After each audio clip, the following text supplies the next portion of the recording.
Warplanes strike Gaza refugee camp as Israel rejects US push for a pause in fighting. We're sorry, this feature is currently unavailable. We're working to restore it. Please try again later. The Sydney Morning Herald. The Sydney Morning Herald. Sections. Network. Advertisement. Updated. World. Middle East. Israeli-Palestinian conflict. Warplanes strike Gaza refugee camp as Israel rejects US push for a pause in fighting. By Najib Jobain and Sami Magdi. Save articles for later. Add articles to your saved list and come back to them anytime. Advertisement. Khan Yunis, Gaza Strip. Israeli warplanes struck a refugee camp in the Gaza Strip, killing at least 33 people and wounding dozens, Palestinian health officials said. The strike came as Israel said it would press on with its offensive to crush the territory's Hamas rulers, despite US appeals for a pause to get aid to desperate civilians.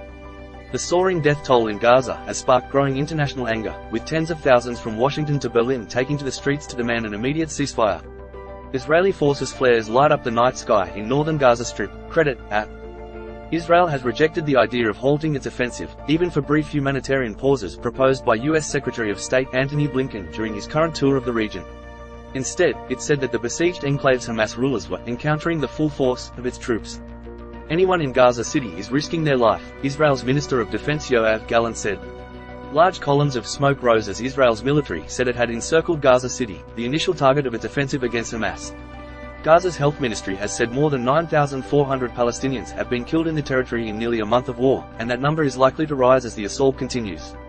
Early Sunday, airstrikes hit the Maghazi refugee camp in central Gaza, killing at least 33 people and wounding 42, said Ashraf al-Qidra, the spokesman for the health ministry.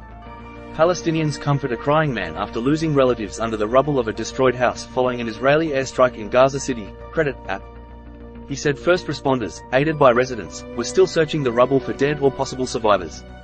The camp, a built-up residential area, is located in the evacuation zone where Israel's military had urged Palestinian civilians in Gaza to seek refuge as it focuses its military offensive in the northern areas. Advertisement. Despite such appeals, Israel has continued its bombardment across Gaza, saying it is targeting Hamas fighters and assets everywhere. It has accused Hamas of using civilians as human shields. Critics say Israel's strikes are often disproportionate, considering the large number of women and children killed in such attacks. Blinken met with Arab foreign ministers in Jordan on Saturday after talks in Israel with Prime Minister Benjamin Netanyahu, who insisted there could be no temporary ceasefire until all hostages held by Hamas are released. Jordan's Foreign Minister Ayman Safadi said Arab countries want an immediate ceasefire, saying, the whole region is sinking in a sea of hatred that will define generations to come. Blinken, however, said, it is our view now that a ceasefire would simply leave Hamas in place, able to regroup and repeat what it did on October 7, when the group launched a wide-ranging attack from Gaza into southern Israel, triggering the war. He said humanitarian pauses can be critical in protecting civilians, getting aid in and getting foreign nationals out, while still enabling Israel to achieve its objective, the defeat of Hamas. Senior Hamas official Osama Hamdan told reporters in Beirut that Blinken should stop the aggression and should not come up with ideas that cannot be implemented.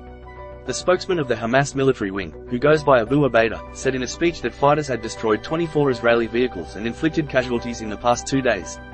Egyptian officials said they and Qatar were proposing humanitarian pauses for 6 to 12 hours daily to allow aid in and casualties to be evacuated.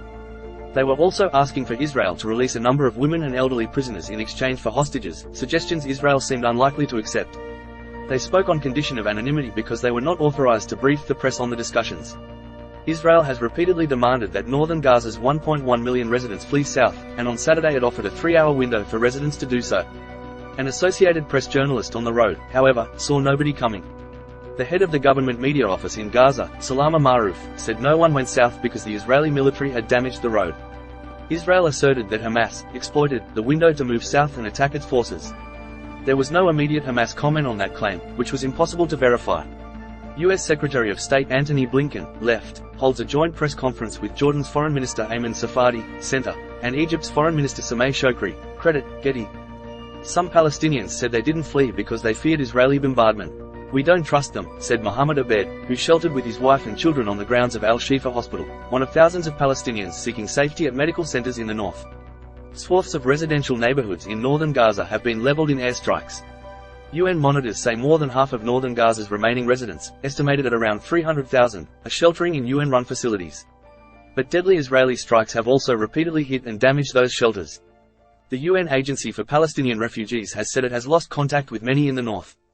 An Israeli airstrike overnight struck a water well in Tal al-Zatar in northern Gaza, cutting off water for tens of thousands of people in the area, the Hamas-run municipality in the town of Beit Lahia said in a statement early Sunday.